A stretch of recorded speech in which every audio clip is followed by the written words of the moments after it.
Alright, welcome po dito sa Usapang Financial Literacy. Ako nga po pala si Nilo Padrilan Jr., Financial Educator dito sa IMG or International Marketing Group. So, the secret to saving and building your future. So, sa hindi pa nakakaalam, so ito po yung financial foundation natin o pundasyong pinansyal. Step by step guide para tayo ay magkaroon ng maayos na future. At ito din yung step by step para magkaroon tayo ng financial security. So, i-discuss ko po sa inyo at sana po ay matapos nyo pong panoorin. At thank you kung ito ay dumaan sa inyong newsfeed o sa FB page nyo or sa FB wall nyo. Paki-comment naman kung saang location po kayo para malaman ko kung saang video na po nakarating ito. Okay, so sa pagbibuild po ng ating future, kailangan dapat matibay. Parang sa bahay lang po yan. Pagpapatayo ng bahay, kailangan matibay din. So sa bahay, inuuna yung baba, and then yung huli ay yung pinakabubong. Ano po? So dito sa financial house, ito po yun. Kailangan magsimula tayo sa baba. Healthcare muna ang ating unahin. Ano po? Kasi karamihan sa atin, no, hindi ko naman nilalahat. Ang inuunang i-build ay investment. Ano po? Halimbawa, inuuna nilang magpatayo ng bahay, bumili ng sasakyan, ano po, lupa, ano po, hindi po masama yun. Wala pong masama doon. Kaso, doon lahat nakapokus. Ang iba, binubuhos lahat ang kanilang pinaghirapan sa investment. Halimbawa, senaryo, bumili ng bahay, halagang 2 million. Ano po? Or 5 million na lang. Ngayon, yung perang pinaghirapan, binili ng bahay na 5 million, nung nagkasakit, anong nangyari? Hindi naman pwedeng ibenta yung bahay na 5 million din. Malamang palugi. Kasi dalawa lang po yung klase ng investment.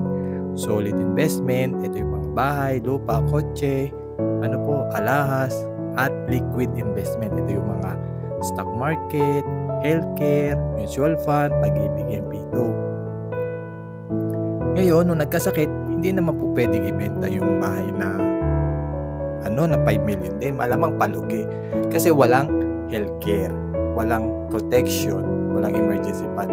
Kung wala ka nito, ano po, at puro investment lang na solid ang meron ka, malamang maibebenta mo ng palugi. Halimbawa, nagkasakit. So, anong gagawin? Anong option?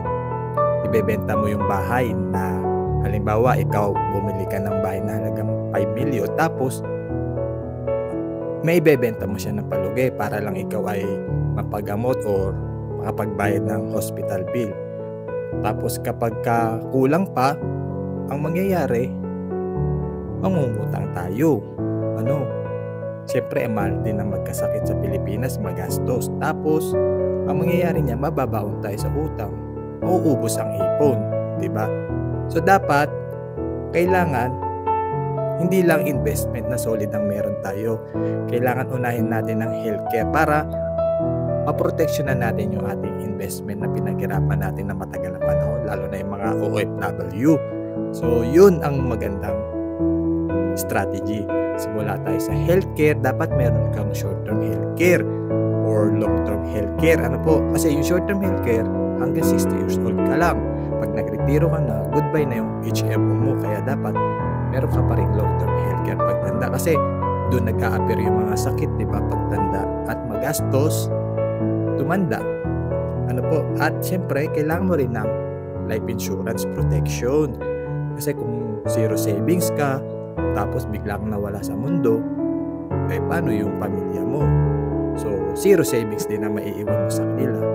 Pero kung ikaw ay may life insurance coverage na 1 million, tapos bigla kang nawala sa mundo, may 1 million ang pamilya mo makukuha. So, tuloy pa rin ang kinabukasan ng pamilya mo. At dapat, hindi tayo nag-iipon ng utang. I-manage natin yung ating mga utang na may malaking interest. Kasi kapag may utang tayo, hindi tayo makaipon sa healthcare, sa life insurance. Ano po? Dapat habang tumatanda tayo, ipon ang ating dumadami, hindi po yung utang. Ano po? Dapat ma-zero out po yung utang natin. And next, Kailangan emergency fund meron tayo. Kasi pag nawalan ka ng trabaho, bigla kang nagkasakit, hindi natin masabi. Ngayon, at least 3 to 6 months ng ating living expenses o yung ating monthly na sahod. Kaya kahit meron nun, dapat importante yun. Ano po? And next, doon tayo mag-invest. Kasi meron na tayong healthcare, life insurance, emergency fund, at meron na tayo dapat na pinapalagong ipon, investment like mutual fund, stock market, Pag-ibig MP2, negosyo. Ano po? So, alin ang meron ka na dyan, alin ang wala ka pa. So, simulan mo na habang ikaw ay malakas, may kinikita pa, at may panahon pa. Kasi yung oras at panahon, yan yung ingredients natin sa pag-iipon at pagbibuild ng solid financial foundation. Ano po?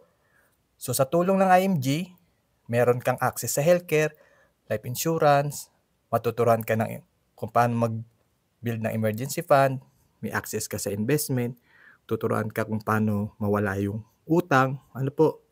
Dito sa IMG is transforming from spender to saver. So, maganda yung community namin. Tuturuan ka kung paano makaipon, makalaya sa utang, at pagandahin ang future. So, ito po yun. Tandaan po natin, walang ibang magbibuild ng ating future kundi yung ating sarili. Ano po?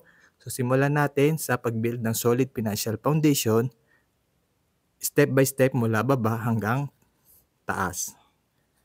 Okay po, so follow me for more and mag-comment ka lang kung gusto mo maging part ng IMG para magkaroon ka ng access dito, i-guide ka namin, or kontakin mo yung taong nag-share nito sa'yo para mag-guide ka niya.